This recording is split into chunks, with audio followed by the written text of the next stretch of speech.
আজ বাংলাদেশের জনগণের জন্য অত্যন্ত গর্বের দিন এবং আনন্দের দিন। আওয়ামী লীগ সরকারের নিরলস প্রচেষ্টায় পারমাণবিক জ্বালানি গ্রহণের মধ্য দিয়ে রূপপুর পারমাণবিক বিদ্যুৎ কেন্দ্র আজ সফল পরিণতি লাভ করছে।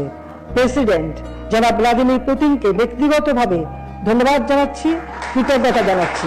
আমি মনে করি পারমাণবিক বিদ্যুৎ কেন্দ্র নির্মাণের পদক্ষেপও জাতির পিতা নিয়েছিলেন, যদিও দুর্ভাগ্যের বিষয় যে সেটা সম্পন্ন করে যেতে পারেন নাই।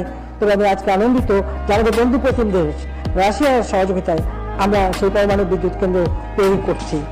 আমাদের দুই দেশের বন্ধুত্ব, বাংলাদেশ রাশিয়ার বন্ধুত্ব অটুট থাকুক। সবাইকে ধন্যবাদ।